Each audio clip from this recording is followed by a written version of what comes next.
Friends, as I promised, I'm here with good news from our security service of Ukraine. We did a pretty good job last night.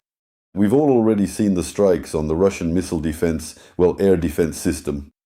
There are certain results there, but the main and most satisfying thing is -3 vessels, -3 vessels, -3 vessels, just like in the old song.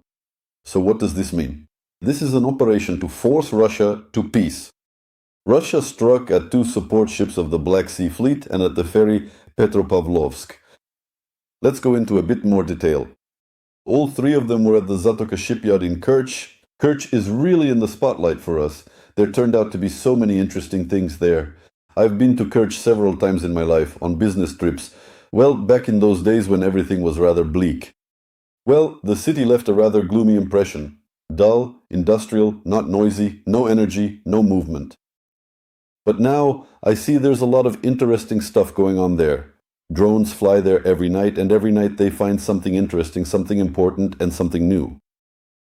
Anyway, in the area of the Kerch Strait, several air defense positions were taken out again. In other words, the radar stations were taken out, and I think deservedly so, because they work terribly, they can't protect Kerch, the bridge, or the factories. Why are they even there? The SBU guys are removing them as unnecessary pieces so they don't get in the way. The main thing is they struck the cable-laying ships of Project 15,310, the Volga and the Vyatka. There was the Volga, now there's no Volga, there was the Vyatka, now there's no Vyatka, and also the cargo passenger ferry Petropavlovsk. To be fair, it isn't finished yet, it's officially 96% complete.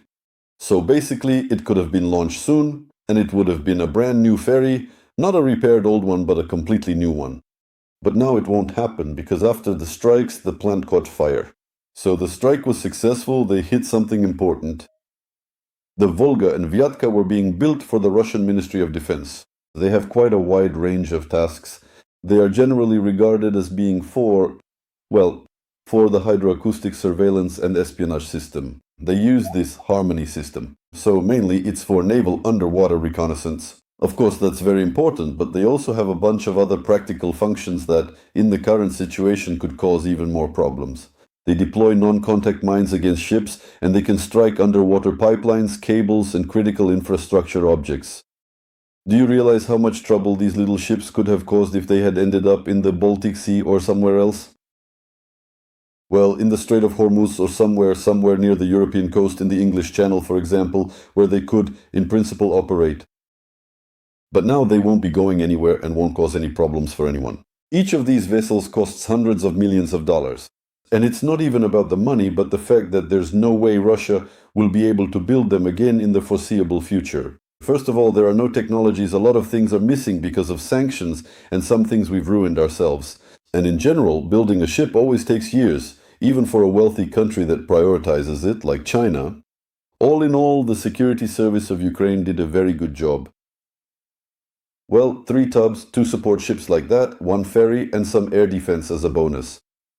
Sometimes I feel like quoting King Louis XIV from the Three Musketeers movie when talking to the musketeers.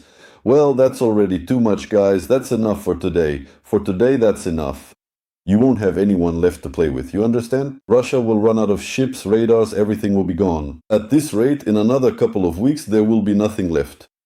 Although we all understand that if the SBU operation to force Russia to peace in 40 days has been approved by the president, then our pleas to take it slow and prolong the pleasure are, of course, ignored by the officers of the Humane Special Service. And on the other hand, why drag it out? Let's finally push this destructive state to a crisis, and with whatever remains, sign a peace agreement. Friends, I'll keep you updated on the news. I see the news is coming in one after another. Subscribe to the channel, support with a like and a repost. Everything will be Ukraine,